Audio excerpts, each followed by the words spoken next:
Hi guys, Tom here, and we're ready to take another look at a great piece of music for our blog, Video Game Music Theory. Today we're going to be looking at In Circles, composed by Darren Korb, and with vocals performed by the ever-so-wonderful Ashley Barrett for the Transistor soundtrack. If you've been following my blog recently, you'll know that I have not been ashamed to hide my love for this soundtrack. It is just absolutely wonderful. So let's, in the interest of time, just dive right in. I'm going to be mentioning one or two very broad concepts I want to discuss about the entire piece, but for the time being, we're just going to take a listen. First things first, we're going to listen to this intro. It's just lush and beautiful, right? Why do you think that is? The soup. If you look at this music, it's really not that complicated, and I can tell you from experience because I plugged this in and just heard the playback on piano. It's not just the notes that make it so beautiful. It's the orchestration. What about the orchestration so great? Well, in this notated part, we have basically just piano and harp here, right? Just going through this little pattern that's going to propel us through the verse. And in this first bar, and what enters in a bar 2 is the percussion and this little just kind of driving quarter note. And what's so interesting about that is that the percussion of this piece and throughout the soundtrack really is like a chiptune style of percussion, and that's never really instruments have been mixed. And you can hear how it creates this beautiful, unique, delicate, but also at the same time ominous timbre. So let's keep going.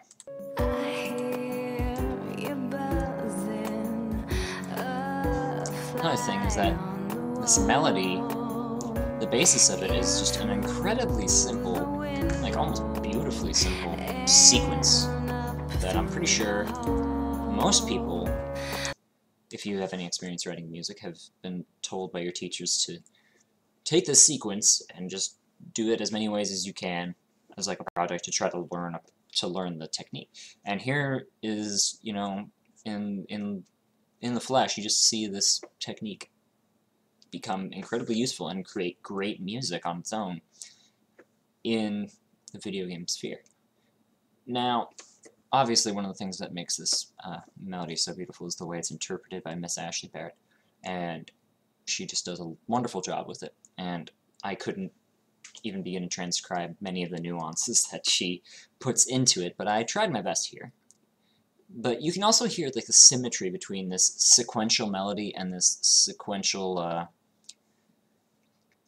harmonic or accompaniment pattern that also moves in oblique motion downward. Like we just kind of, if you look at the way the score is just kind of shaped, we just have this trend downward here. We're like we get up to this D and then we just kind of just go down, and we just kind of, we're not running out of steam. We're just preparing ourselves for these highs that we're going to create through just wonderful shape writing almost. And there it is. This preparation of moving downward makes this jump up to the F sharp here all the more dramatic, and it's pretty cool. We'll listen to that in context, and we'll go back. Well, not really in context. Good enough.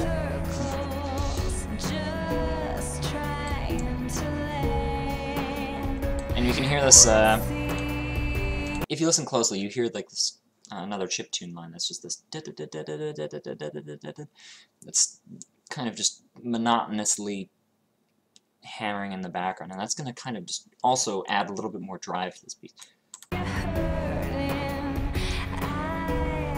And here we get to the refrain and the time change and the Hemiola, my favorite.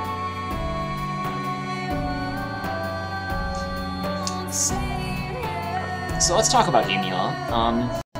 I've obviously mentioned this many times before if you've ever read or watched my blog. Hemiola, the best way to define it, I would say, is the presence of multiple times.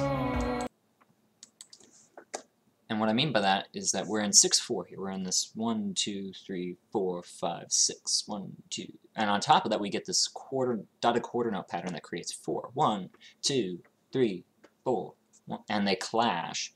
And we're going to see that clash even more violently when the bass decides not to go along with the ride on the 4. It's going to be great. Now, okay, let's talk about this the choice of this 5/4 time signature before I get over my head on this Hemiola.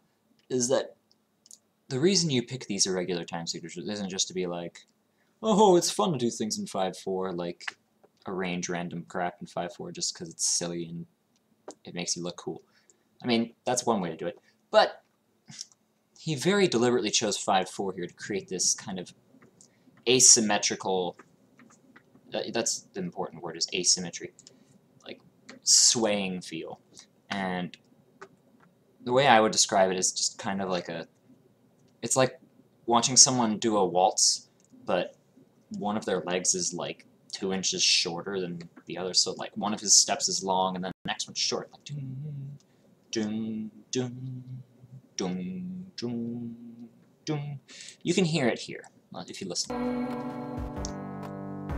Long beat, short beat, long macro beat, short macro beat.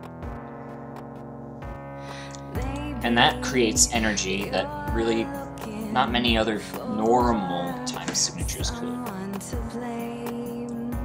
And you can hear again, we're mixing these chiptune kind of synth sounds in the left hand of the piano with these harp and piano. Pretty sounds. A beautiful tonal landscape.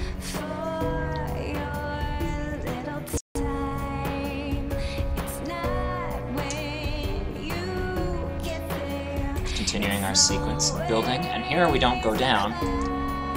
Contrast. One thing I forgot to mention before we get too far in the hour one, so we can get back into that later. One big thing I wanted to mention about this piece is the concept of writing harmony horizontally instead of vertically.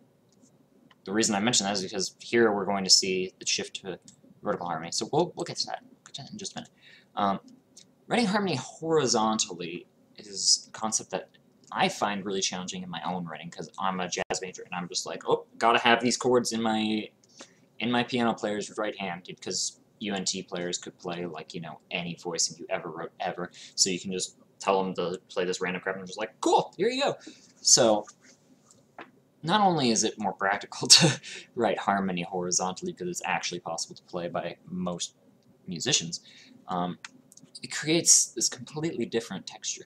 Like here, you see, he doesn't really write out these chords, you know, as chords. It's not like he has the first, third, and fifth plotted out every single time. If you look here, he clearly doesn't. He just has, you know, the third.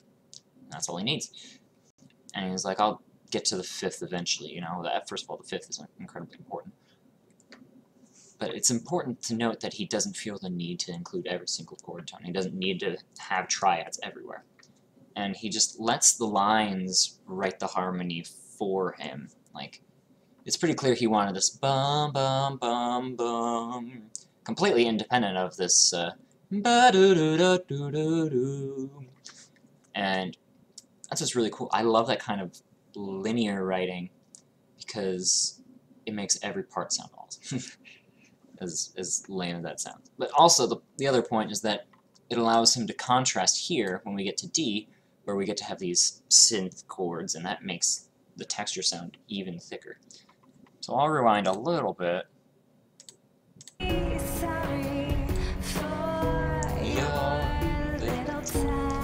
So we're lush, and we're building, adding a couple more synth voices. And you'll hear the change in texture with the triads. And notice the bass is now in 6,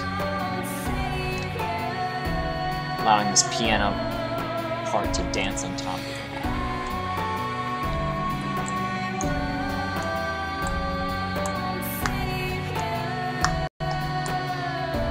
And now we're going to get in a real grungy break. And notice, here he doesn't even have a third.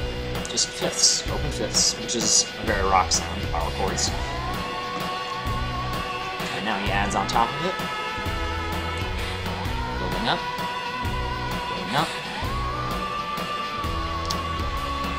until we get back to here. And for the first time we have harmonized vocals, which is the break in the texture. But I do want to talk about this. I'll let this play out.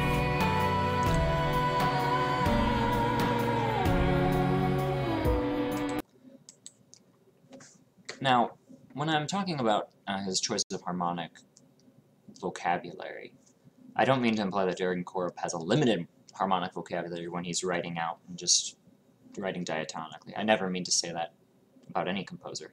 And this is a great example of a time where it's clearly evident Darren Korb has a masterful control of harmonic vocabulary, because he has, if you listen, we'll go back to F, there's the main melody that's I won't save you, oh.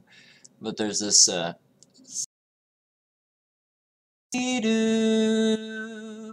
natural, important do do do ooh.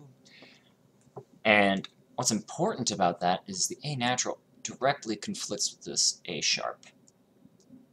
And if you weren't familiar with jazz harmony, you'd be like, well, that's a wrong note. Did it sound like a wrong note in the context of the piece? No.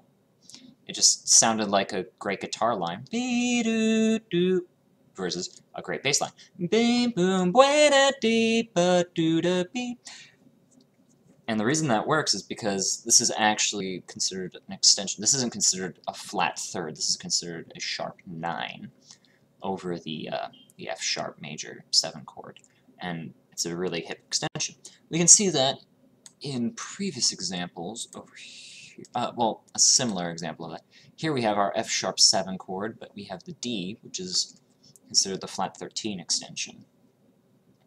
And while that's not as, you know, directly fundamentally clashing with the most important part of the chord, like a flat 9 clashes with the, or like a sharp 9 clashes with the third, it still creates an interesting color to the harmony, and that's clearly an intentional choice of Darren's. And it's clear that he melodic lines to hit these interesting little notes, and it's always, always so gorgeous sounding. So we'll rewind.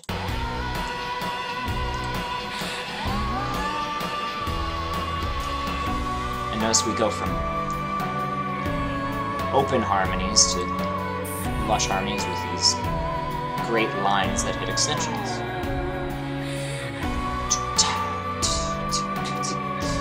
And the drums are always doing the 6, even when the bass is.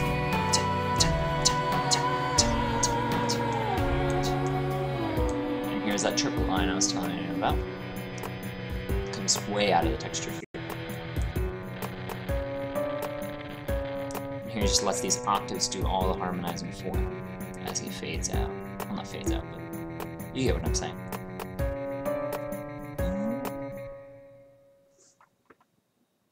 Alright. I think that's pretty much everything I wanted to say, so I'm going to cut off the vlog here. I will probably have 1 or 2 things to talk about this weekend, so be on the lookout for that, and I'll see you guys next time.